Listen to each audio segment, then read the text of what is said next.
Assalamualaikum warahmatullahi wabarakatuh. Perkenalkan, nama saya Muhammad Iqbal Rialino dengan NIM 2310 952056. Kali ini saya akan membahas responsi awal modul 2 Praktikum Sistem Kendali. Untuk soal pertama itu, apa itu sistem kendali lingkar terbuka dan sistem kendali lingkar tertutup? Sertakan diagram blok dan fungsi alihnya. Yang pertama itu yaitu sistem kendali lingkar terbuka, yaitu sistem kendali di mana keluaran tidak mempengaruhi kendaliannya secara langsung, di mana tidak ada umpan balik atau feedback dari output ke input.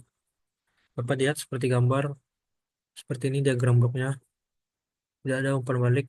Lalu untuk fungsi alih sistem kendali lingkar terbuka yaitu CS per RS sama dengan GS. Yang kedua itu sistem kendali lingkar tertutup. Di mana sistem kendali lingkar tertutup ini adalah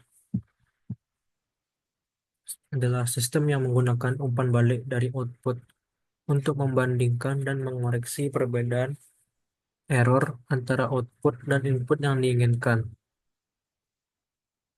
Dapat dilihat pada gambar seperti ini diagram blok dari sistem kendali lingkar tertutup, di mana GS didapat dari sama dengan ES, di mana didapat dari RS ditambah dikurang HS kali CS. Lalu untuk fungsi alih dari sistem kendali lingkar tertutup ini yaitu CS per RS sama dengan GS per 1 tambah GS dikali HS. Baiklah, mungkin segitu. Selanjutnya saya akan melanjutkan soal nomor 2. Untuk soal nomor 2 itu, jelaskan bagian-bagian dari diagram blok kontrol suhu ruangan otomatis berikut dan identifikasikanlah apakah diagram blok berikut termasuk sistem kendali lingkar terbuka atau lingkar tertutup. Pertama itu diagram blok tersebut adalah dapat diketahui bahwa diagram blok tersebut ialah sistem kendali lingkar tertutup atau closed loop control system. Karena kenapa disebut sistem kendali lingkar tertutup? Karena terdapat umpan balik dari output atau suhu ruangan saat ini ke bagian input atau penghitung error. Di sini saya akan menjelaskan bagian-bagian dari diagram blok pada gambar tersebut. Yang pertama itu suhu yang diinginkan atau target.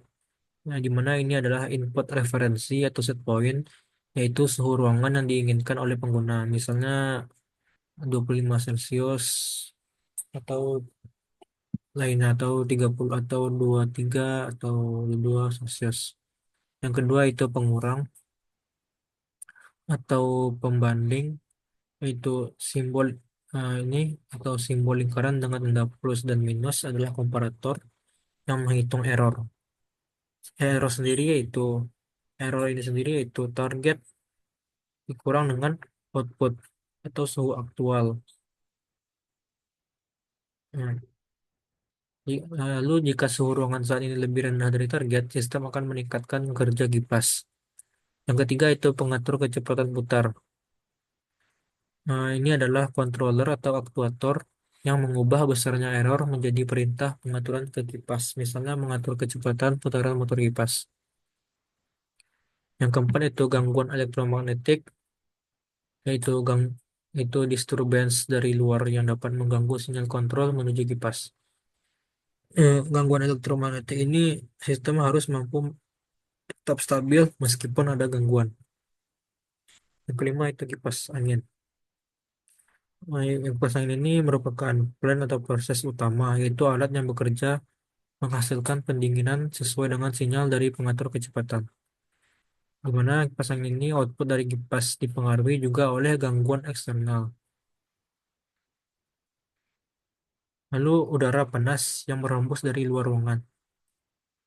Ini juga gangguan eksternal yang bisa menambah suhu ruangan dan memengaruhi hasil kontrol. Lalu yang ketujuh itu output. Ini adalah suhu ruangan aktual saat ini, hasil dari kerja kipas dan pengaruh gangguan. Nah, selanjutnya parameter selanjutnya eh, yaitu sensor suhu, yang mana di sini dapat dilihat itu umpan balik, mana itu mengukur suhu aktual ruangan atau output, kemudian mengubahnya menjadi sinyal listrik. Sinyal ini dikirim balik ke komparator untuk menghitung error. Lanjut, soal ketiga itu jelaskan apa itu sistem kendali lingkar terbuka dan sistem kendali lingkar tertutup. Sertakan diagram blok dan fungsi alihnya. Sistem kendali lingkar terbuka itu sistem kendali di mana keluaran tidak memengaruhi kendaliannya secara langsung. Tidak ada umpan balik atau feedback dari output ke input. Karakteristiknya itu tidak ada pengukuran atau koreksi terhadap keluaran. Lalu yang kedua itu keandalan bergantung pada kalibrasi awal dan kestabilan lingkungan. Lalu yang ketiga itu umumnya digunakan pada sistem sederhana. Untuk contoh dari sistem kendali lingkar terbuka ini yaitu mesin cuci otomatis dengan waktu preset. Lalu contoh lainnya yaitu pemanas ruangan tanpa sensor suhu. Dan ini bentuk dari diagram bloknya dan fungsi alih dari sistem kendali lingkar terbuka itu CS per RS sama dengan GS. Yang kedua itu sistem kendali lingkar tertutup.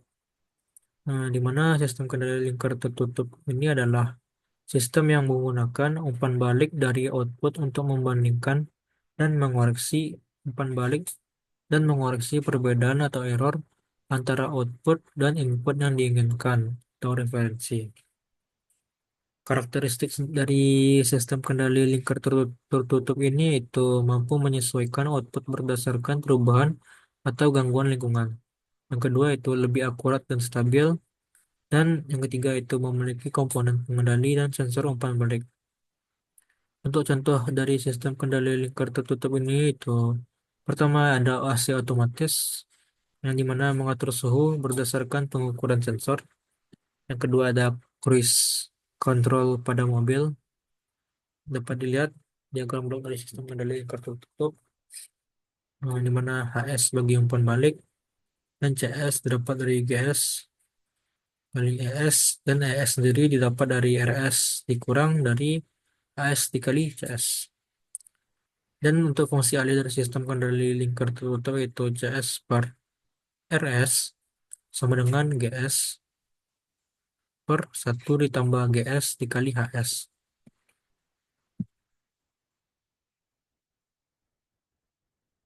Lanjut, soal nomor 4 itu jelaskanlah apa yang dimaksud dengan konstanta pengalih. Konstanta pengalih sendiri adalah suatu nilai atau faktor dalam sistem kendali yang digunakan untuk menguatkan sinyal masukan atau error. Fungsi fungsi dari konstanta pengalih ini adalah yang pertama itu mengontrol besarnya respon sistem terhadap perubahan input atau error. Dalam sistem kontrol, konstanta pengalih sendiri biasa digunakan pada controller P, PI, atau PID, di mana untuk menentukan seberapa besar reaksi sistem terhadap kesalahan. Mungkin sekian dari soal nomor 4. Kita akan lanjut pada soal nomor 5.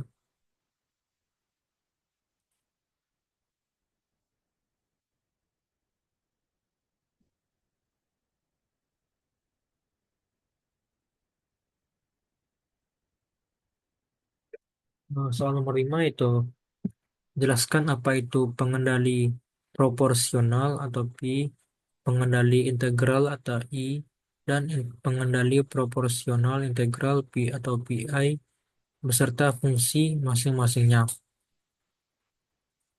Yang pertama itu pengendali proporsional atau P, di mana definisinya itu pengendali proporsional atau P itu memberikan respon berdasarkan besarnya error saat ini. Semakin besar error, semakin besar aksi kendalinya. Untuk fungsi dari pengendali proporsional P ini yaitu yang pertama yaitu memberikan respon cepat terhadap error. Semakin besar error, semakin besar output control. Yang kedua itu pengendali integral. Di mana definisi dari pengendali integral itu di mana mengoreksi sistem berdasarkan akumulasi kesalahan dari waktu ke waktu. Ini mana yang ini berguna untuk menghilangkan steady state error. Fungsi dari pengendali integral ini itu yang pertama yaitu menghilangkan steady state error atau kesalahan tetap dengan mengintegralkan error sepanjang waktu. Yang ketiga, ada pengendali proporsional. Nah, yang ketiga itu pengendali proporsional integral atau PI.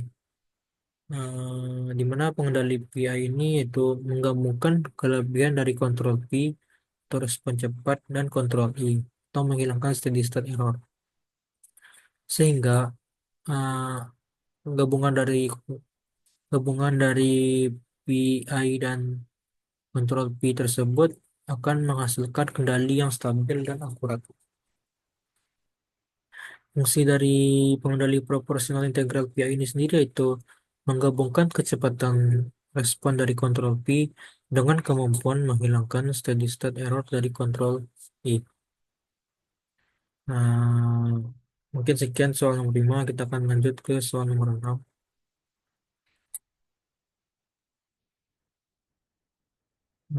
Untuk soal nomor 6,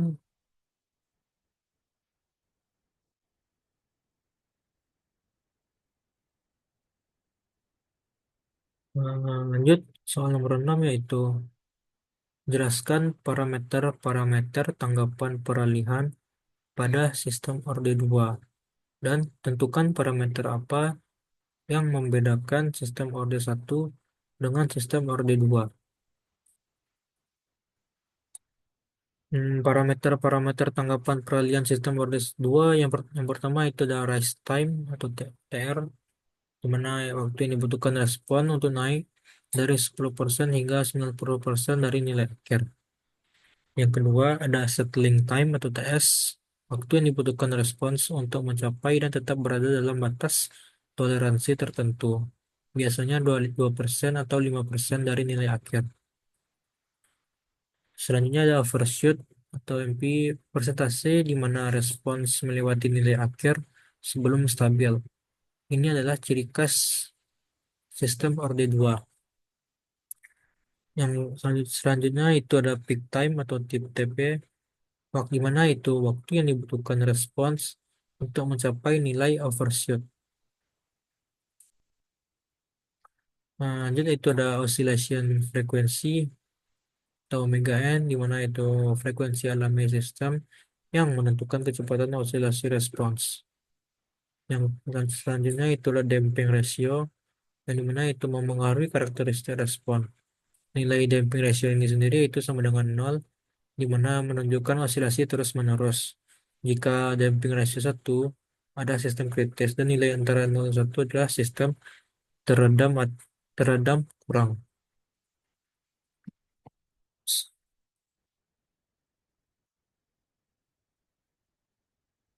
Selanjutnya itu parameter Selanjutnya itu parameter yang membedakan sistem orde 1 dengan sistem orde 2. Yang pertama itu overshoot. Sistem orde 2 memiliki overshoot, sedangkan sistem orde 1 tidak, yaitu oscillation frekuensi. Sistem orde 2 memiliki frekuensi osilasi, sedangkan sistem orde 1 tidak. Selanjutnya itu damping ratio. Sistem orde 2 memiliki damping rasio yang mempengaruhi karakteristik respon, yaitu yang dimana termasuk osilasi dan overshoot. Selanjutnya kita akan membahas soal nomor 7. Hmm.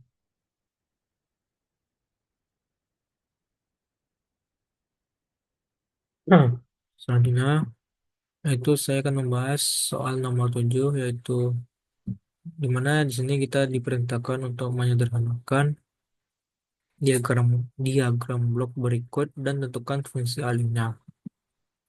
Yang dimana dapat teman-teman lihat di sini inputnya itu sebagai RS, di mana ada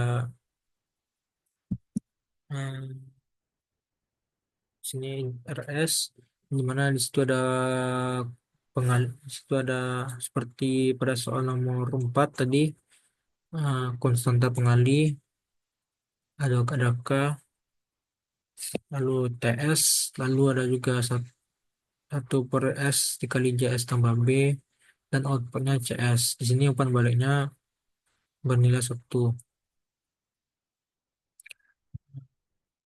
Pertama kita untuk menyederhanakan diagram blok ini itu kita akan mengali karena ini seri tinggal kita kali sehingga didapat hasilnya itu K per S dikali JS tambah B.